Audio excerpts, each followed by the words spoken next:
Hey, welcome back to Matter of Fact. Man, we had certain plans for this stream, but Aaron Jones just dropped a nuke on the whole NFL landscape. Something wrong with Dallas. If you in Dallas, I'd probably evacuate. Something weird happening around there. I don't know what's going on, but definitely not what I expected, especially after Myles Garrett. I thought, all right, the Browns, that makes sense to trade him. He's a little bit older, so I definitely didn't think this was going to happen, but without further ado, man, how you feeling, man? I haven't talked to you, at least on the phone, until now. I wanted you to be able to process and whatnot, because over the last couple episodes, you were pretty dead set on this not happening, and I understand why. And obviously, it was an emotional decision that was made. So it's just one of those situations where we're getting close to game day. It's time to practice. Today's the first practice. And in the morning, because it's Thursday, bro. So in the morning, I'm on the way to work. I'm in the metro, and my guy, one of the guys that he only really breaks news or says things when something's happening. Like he already knows what's about to go down, but he doesn't really drop it. He's not like that guy that on Twitter that says stuff 2 days before it happens, but he doesn't have a name to him. Yeah, he's not like that. So you know what I'm saying? Like this cat actually he works in media and shit like that. So he doesn't necessarily break the news, but in the morning he was like, listen, he tweeted that this isn't every other thing. This is different. He tweeted that in the morning, and I was just all right. I don't know. Wait, hold on. He wouldn't say that if it wasn't different. And he says that, I want to say around 9 o'clock. And then floodgates open and Adam Schefter starts breaking news. And then I think, what's his name, Dan Garozzo or whatever, the New York Giants beat that's from ESPN. He kind of saying some things, but even he was like, yeah, but I don't think it's going to come to that. Because everybody thought it was all negotiation tactics. Right. Everybody thought that this was like, all right, they're going to put this quote unquote trade in place, and Micah and his agent are going to bring Jerry a deal. We're going to get this thing worked out. And that, you know what I mean? And Micah's back at practice. That's not how it went. It's basically, even after the numbers came out and everything, there was no discrepancy in the numbers or anything. Like they decided on they didn't want Micah back, or Jerry decided. Everybody's saying they, speaking as if this was an organizational decision that was made, and that might be true. It was one stupid trust over there because I don't buy it. I know you don't buy it. Do you buy that? 50-50, to be honest. But that's only based off of some of the news that I was hearing when I was down at Oxnard. And you're not that's the crazy part. The first time was your first time going there, like some preseason. Hey, like was that late? August, early July, early August. You were just in California for training camp. You saw Micah riding on the bike, and now this nigga is in Wisconsin.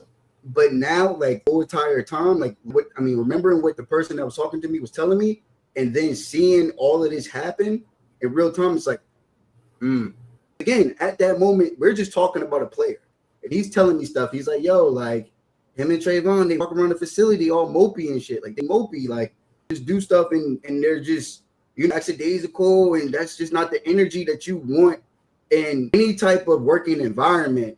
Regardless of the situation, like I'm a Cowboys fan. I don't work in that actual facility, but like wants to be around somebody, especially working around someone who's always dragging their feet, moping and sad. And it's like, bro, okay, get it, whatever this was going on, but you're about to be the second highest paid player in the building.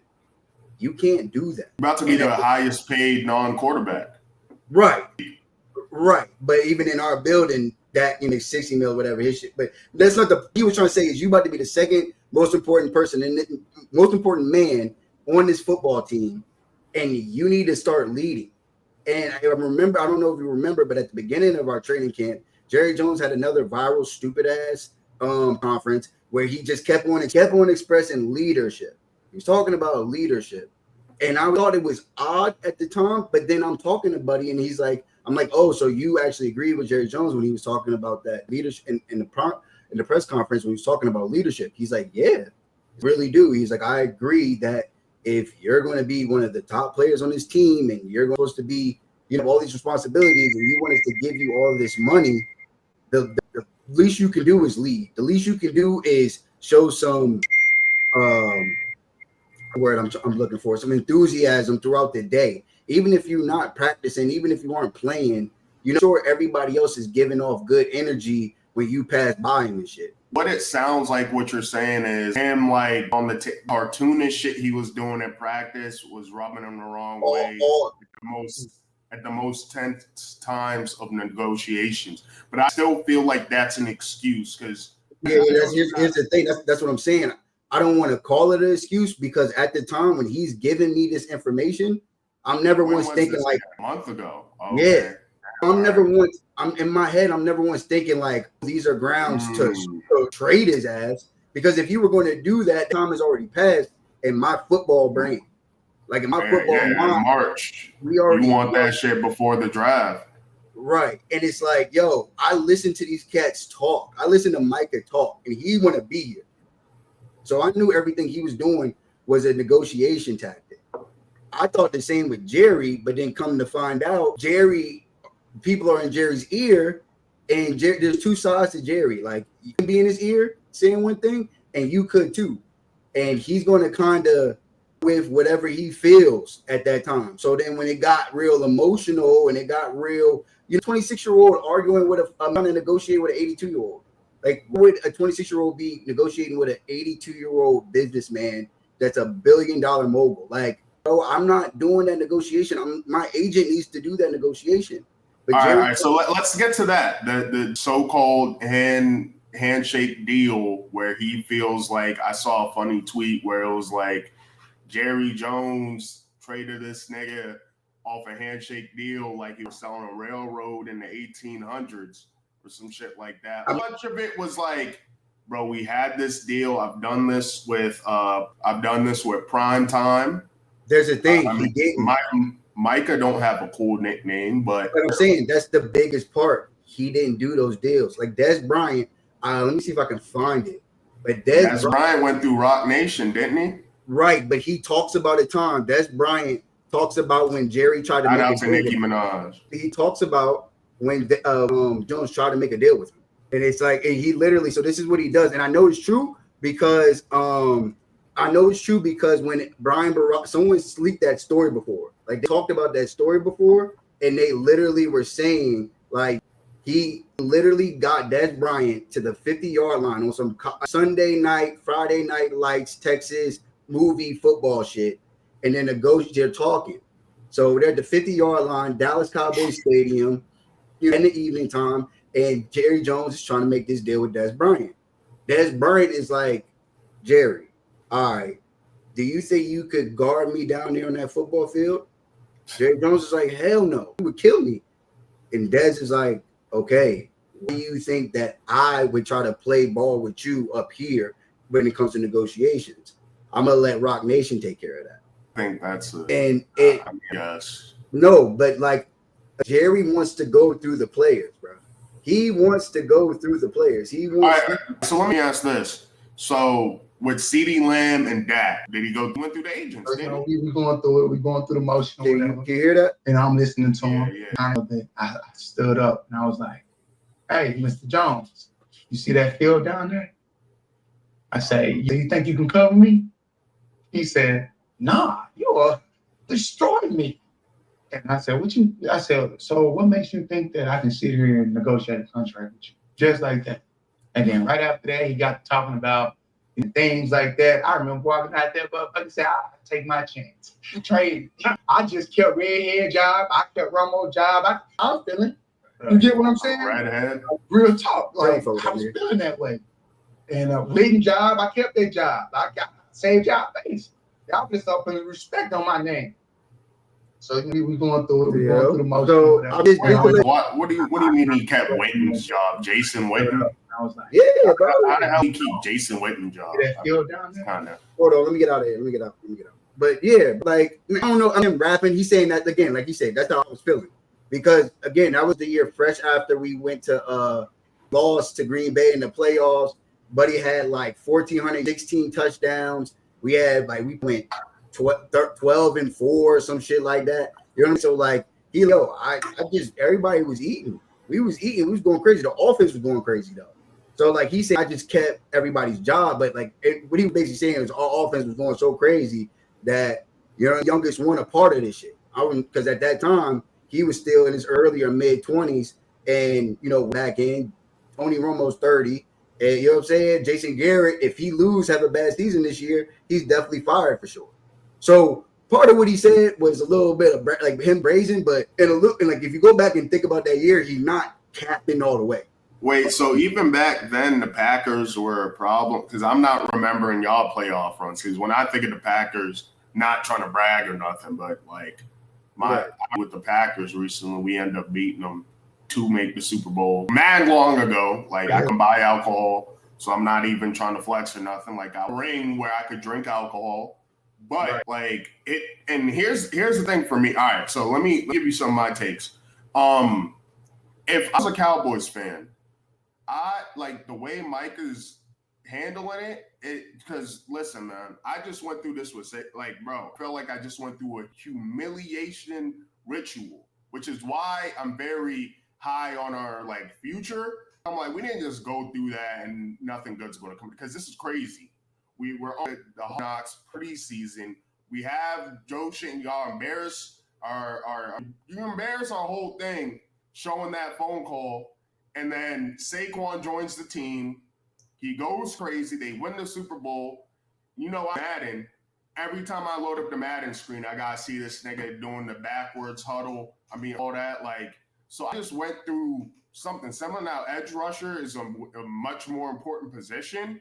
And he's like Micah Parsons younger. And he hasn't been. And that's what like casuals don't realize. Micah just started rushing the edge. Like he was a linebacker in college. Like everything that you're talking about, like that's not even like you don't understand. Like that's what I'm saying. Hold on. Let me bring it home. I feel like the way he's carrying it, like I'm like riddance because this Gordon. But but no, I don't. Wait, hold on. Let me bring it home. Okay. The way he's carrying it though, I'd kind of easier to kind of like, damn, you're just so happy to on. I thought you wanted to be here type shit. Like the way he's so excited, the way like the picture you have of him is him just chilling on the bench, eating, seeds, wherever the hell he was doing. Like I feel like at the end of the day, bro, you gotta be happy. You just retired your mom. It's the best day of your life. It's the most money you've ever had. Hey, like I said, and I'm like, nigga, how didn't you retire your mom already? Like you're making millions. I mean, you know what I'm saying? I'm not in nobody's business, but you got to do that today, and that's where the nigga was a first round pick. Right, that's right. And that's where I stopped at. But bro, people with that first round pick money has blew it. There's people that have that first round pick money that are broke now in the league. Like so, how long ago? Because bro, bro, here's the thing. What happens is people that don't come from money, when they get a lot of money, the first thing they do is start buying shit. Like Michael just said that today. I was just about to say that shit. Pat Riley suggested that he buy a condo for him and his mom, and then he just had his boys 6-bedroom crib. But I get it. We're comparing like Mike seems like he has a good head on his shoulders. Like, right, but again, part of that good head was podcast and then the sponsorships. Right, and that's what I'm trying to tell you. You got to understand. This is a Micah or whatever, and that's Jerry's whole thing is, the door or whatever. People were like, "Oh, get rid of him." Da da da. It's like, "Oh, what y'all want? Y'all want Buddy gone? Bet. Y'all want him gone so bad. He's gone now. All right, and y'all been talking about this haul for 2 years. Y'all been talking about this haul. And y'all dumbasses didn't realize that you were in the hall. You were going to get a fair deal at best. And you lucky you even got that because really Green Bay is the only team that could even make this deal.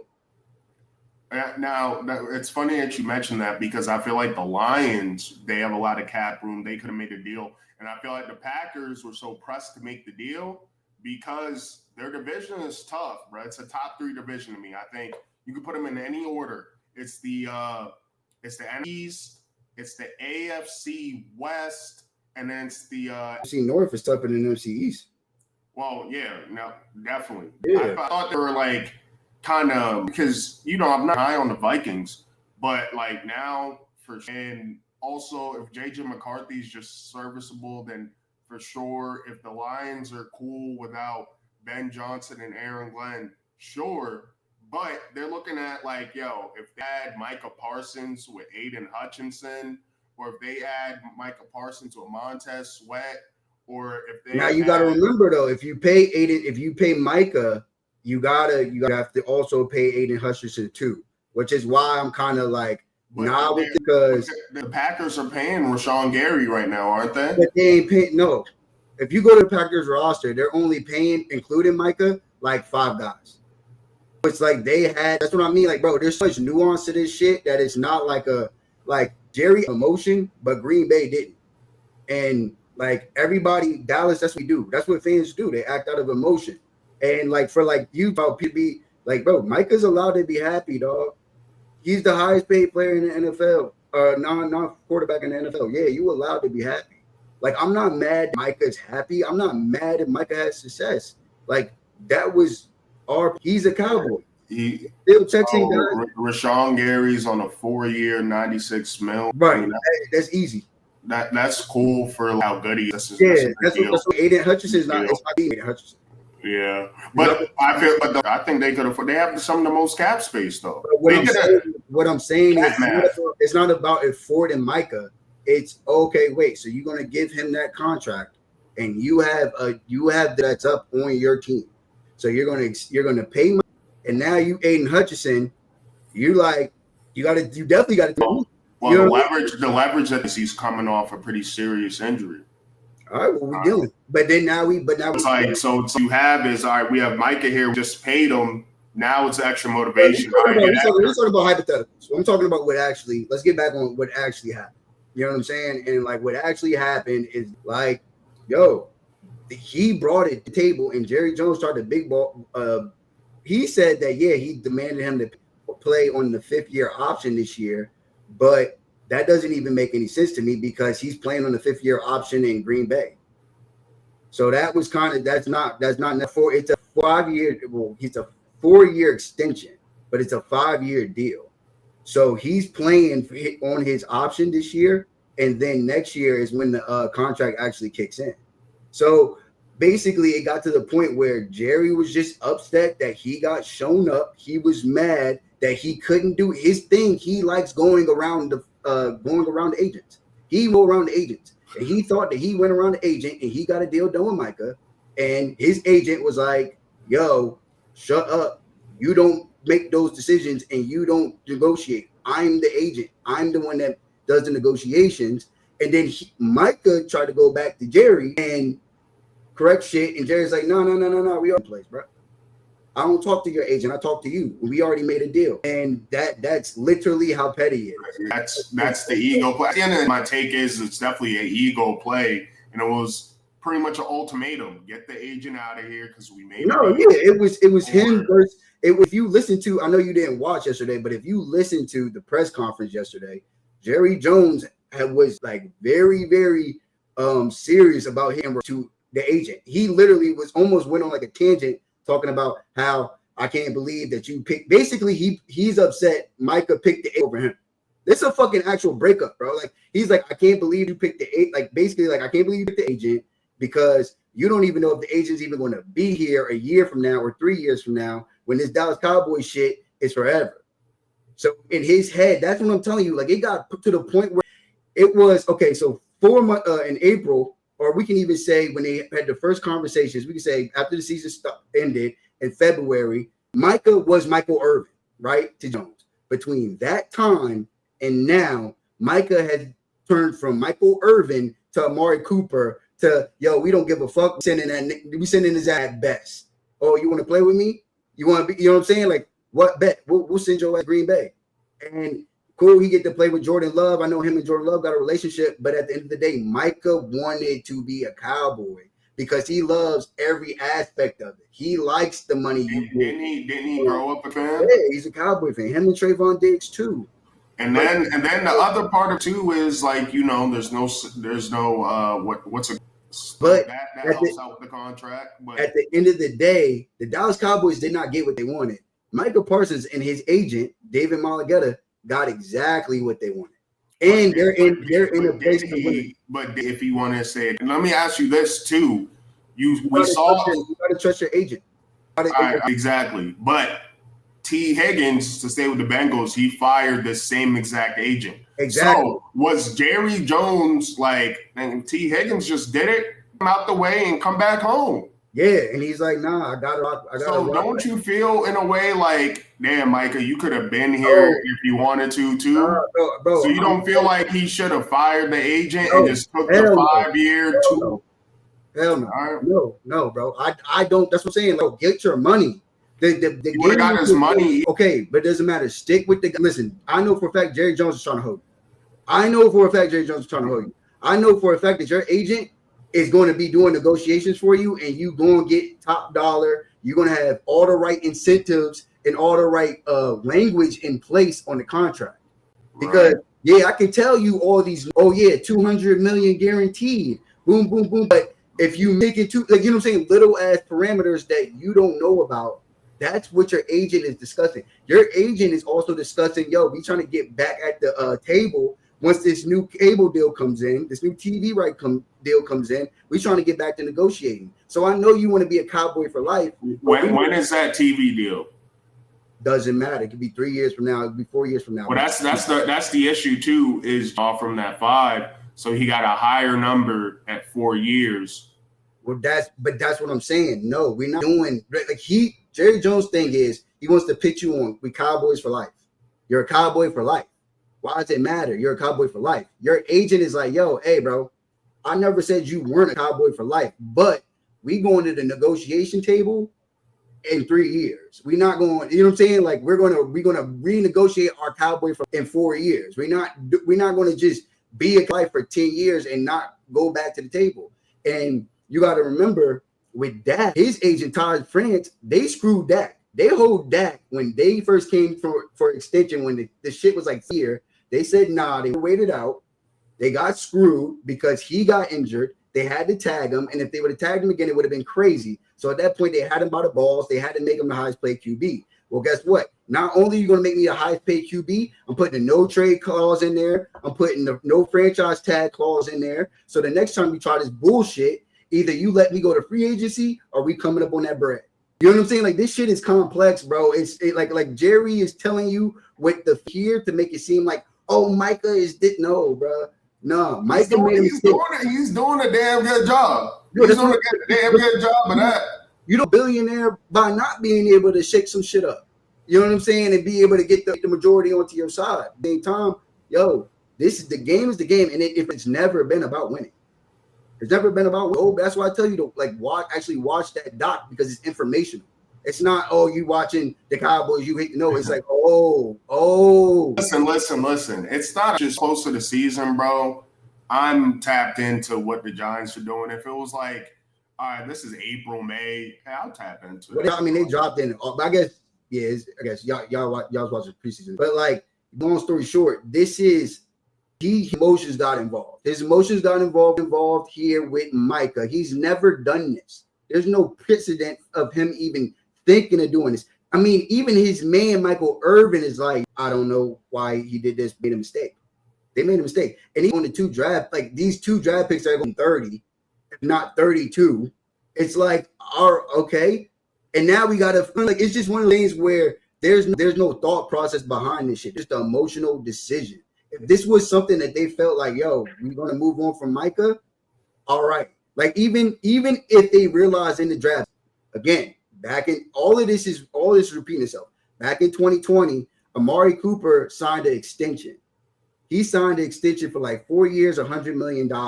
At that time, that was the going rate for a number 1 wide receiver in the NFL. And the reason he signed the extension, he signed that contract with the Cowboys was because the Cowboys had to match what the Redskins at the time were getting ready to pay him. So they matched it because they needed a number 1 wide receiver, but it comes around and they get CeeDee Lamb to fall to him. They select CeeDee Lamb. After that was always saying, don't get it twisted. If the Cowboys knew CeeDee Lamb was going to be here at 17, they would have never gave Amari Cooper that contract. So now, fast forward to 2025. What happens? What's his name? Devon Ezraku. Donovan Ezraku. Some had, as the Cowboys graded him with a first-round grade, just so happens to fall to the second round as well. I mocked them at the bottom of the first plenty of times, and we need to get into that because the top two players. Well, that's what I'm about to do. Both teams, most pressures on Jordan Love and Donovan Raku. But that's what I'm saying. So it's like we got this rookie pass rusher, pure pass rusher. We had a first round grade on him. Okay. Now he comes to camp and we see him without pads first. Then we see him working with pads. Had buddy tell me, he was like, yeah, but there's people in the organization that didn't up. Like they think he's the one that's going to replace him. I said, now? And he's like, no, not now. But like just sped up that. But there was already some shit in play to where it's like we got a guy we think is a pass rusher. Yes, he's not Micah. And I know when I tell what is true, like I say information that's true, people like try to say I'm trying to side or trying to like cope. I'm like, no, bro, there's no coping in it. That motherfucker is gone. But I'm gonna tell you their stupid ass thought process because that is what's true. That was their thought process behind this stupid ass decision. And I'm saying they because the rest of the Cowboys organization is dragged into this and is part of it, but it's not they. It's just Jerry Jones, emotional ass, made the decision. They made they were like Micah was always he wanted to be here, but he would have signed whatever to be here. At that point, it was too late. I'm already embarrassed. I gotta save face, so I gotta trade Micah. Everybody already talking shit about me. How I get every agent screws me. We joke about it all the time. So and then you had people in Jerry's ear saying get rid of his ass. So it's not like everybody was. Wait. Hold on. Who do you think it was? And I don't know who it was, but there's two sides to everything, bro. It's eye-opening that this guy that works in that same facility is telling me that, yo, you can't be moping around. If he's saying it, he's just a an employee. He's not part of player personnel. He's not a head coach. He's not the one paying Micah. But if this guy, it's already down to that regular level, has the opinion on the player, and he states out, well, if you want to be the second highest paid player and on this team, you should act like it. Yeah. You know what I mean? Like even when it was CD Lamb, he came in under, and then 2 CD Lamb also he was an adult last year. In a bad, he played his ass off, played through injury, all of this stuff, and people had a lot of respect for CD Lamb at the way he was playing that season, that lost season. You know what I mean? And like, all right, Micah, we're not saying you got to be rah and get, but at the same time, you got to be a professional. And some of the shit he was doing, I don't know if you can give somebody $42 million if you're not being professional. I know Jerry would have did it. I would have did it because I'm trying to win. But there is a side of people that do not like that shit, whether we like it or not. Whether they're right or they're wrong, they don't like when you're not acting right. Dak Prescott, he all the time, yeah, he a built for a tough ass nigga, but at the end of the day, like he's a company man. You don't. Well, Austin, my thing. It's like, all right, you were saying Jerry was hammering home. Obviously, he was showing out. He was being, you know what I mean. But right. Dak Prescott, you're paying him all this bread. He already the leader. Do you need? I understand that's the leader of the defense. But I think it's more so. They're saying leadership, but also it's professionalism. And no, he is supposed to be the leader of the defense. I found interesting again. Back to Oxnard, bro. When you go to the camp, shit, you see a lot of things. One of the things I also thought was very, very interesting about Oxnard was how much love. Because remember what I said last week? I said I also don't believe Jerry wants to get rid of Micah because Micah's face is so recognizable. He's one of the biggest stars in the NFL, and he plays defense. And I said there's not a lot of guys on defense that you know their face. However, for whatever, there's maybe like 5. Exactly. But every time we was down there trying to see if I can find I got to see if I can find a clip of it. But the dude that everybody most down there, and I mean the kids, everyone, was Demo. All you heard was Demo, sign over here. Oh, hold on. Let me see if I can. I think I got it pulled up. So Parsons getting down with the program. Yeah. So I think when because more overshown. I think Jerry, so when they're convincing themselves that they can get rid of Mike and we can still do this thing, Jerry's like from an X and O spot. Okay, if y'all cool with it, cool. But who gonna be my cash cow, my jersey seller, my face on defense? Oh, everybody loves Demo. Oh, we love Agent Zero. And you know what helps out with that thought process? Did y'all get him in the draft? Who, Demo? Yeah. Third round. Oh, I thought y'all got him in later. I thought y'all got him like day 3. No, I mean we got him third round pick. But yeah, it's like his head. He sees dollar signs. We don't care that he tore his knee up 3 times already. He's got a cool last name. It looks good on the jersey. But that's what I'm saying. So you got the GM Jerry. We can get rid of this guy and get some assets or whatever. If they sold him, I don't even know if they did. But if we'll say that Eberflus was in here saying, "Oh yeah, we can go ahead and we can play without Micah." I believe that any defensive coordinator wants to do that. But if his dumbass was in there, like, "Yo, all right, look, we can use our edge rushers. We got decent, but none that compared to Micah Parsons, and also we got our guy, our defensive face of our defense, in Demo Overshown." And look at his Twitter. I don't have Twitter on this computer, but if you go on Twitter and you go to Demo's page, the first thing you see him tweet like 3 hours after this shit goes official is him being like leader of the defense. Like, you know what I'm saying? Like taking to this thing. So once all that was in place, and they were like, another thing, I don't think they wanted to pay Micah that out of the fear that he didn't live up to the contract, because Eberflus's defense has never had a double-digit edge rush and sack. No. That's for in a bit, because I have a point with that. But damn, yeah. I mean, contract situations with the NFL is super convoluted. We're doing rosters. It's the game of chess. You could watch. There's a lot of fans that have been watching 20, 30 years and still don't know some very basic parts of the game. And so you can't expect them to even understand free agency intricacies or cap situations or a lot of different things that go into these contracts. So, I mean, I knew you were going to have the sauce, which is why, because I know if I asked you yesterday or even earlier today, we probably would have had like an hour-long conversation, and it would have been like, "Nigga, we should just have this shit this shit live." I mean, I didn't even speak. I mean, I text back now, bro, because it's like, it literally was bad. You need to get one of your ox, man. But no, I mean, I'm gonna try to see if I can get for us to chat about the Cowboys furthermore. But like, I'm for sure, like, it's one of those situations where, again, it was based off of emotions, and it's the dumbest shit ever. And this is why, Jerry Jones, everyone telling me, "Yo, Jerry Jones," I'm like, he gonna have to die, this, that, and other thing. And I'm like, well, he's too evil to die. So I gotta just roll that shit out, okay? Like, we got like 20 more years of this. Live out of us, bro.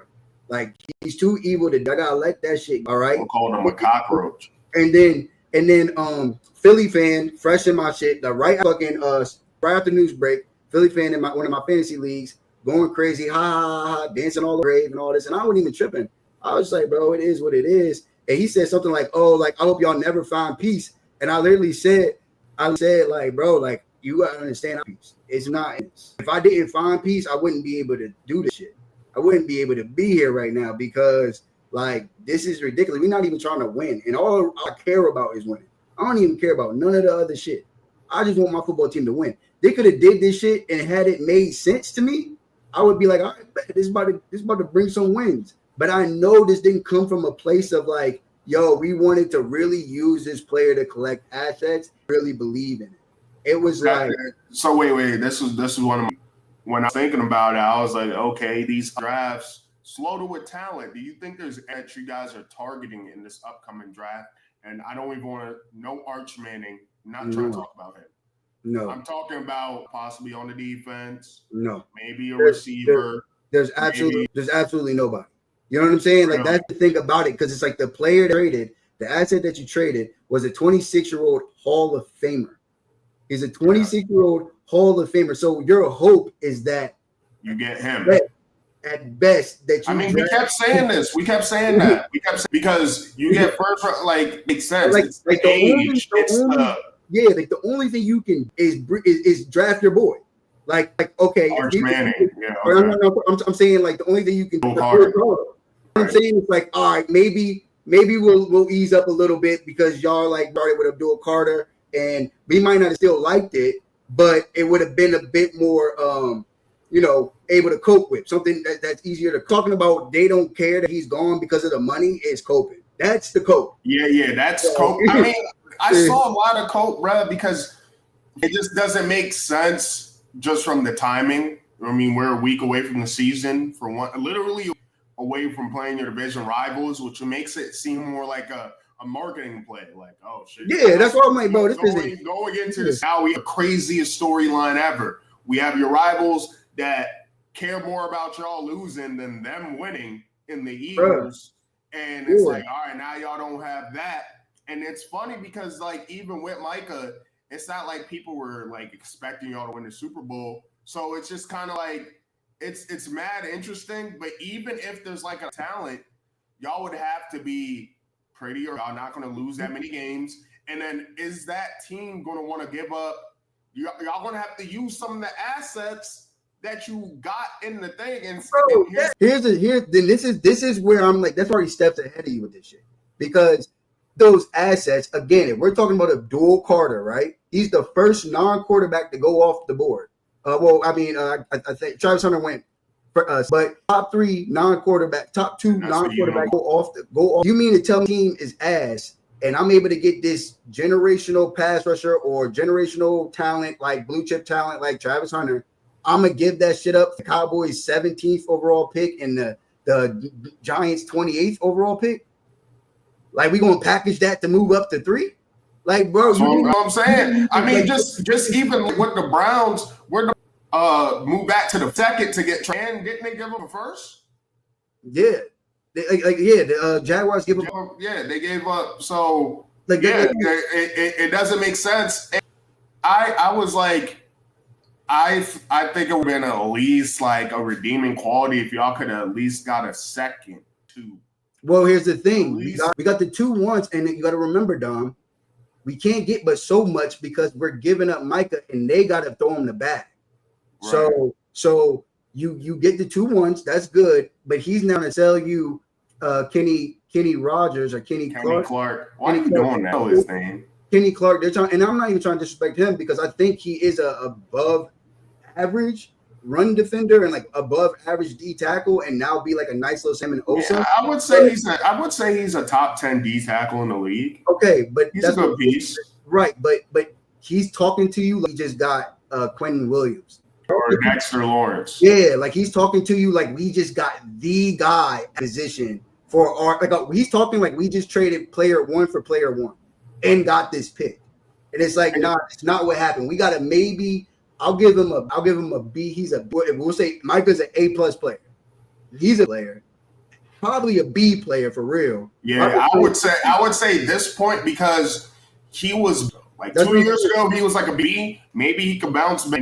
Right, which is like I don't have a problem with having him on, but it ain't. We're not about to sell it like we just traded Denver for Micah. They gave us Pat Surtain 2 first-round picks. Here's what I'll say though. Y'all got a better deal than what the Raiders got for Khalil Mack, I would say. See, I don't know, because at the end of the day, Chicago they were a horrible, stupid ass franchise. They got Khalil Mack, no young quarterback. They didn't have no other pick. They didn't have no other pick. Got Khalil Mack. And, like, he was good, but the team wasn't, so they still got the draft at the bottom half of the draft, so or that top half of the draft, however you want to call it. But like the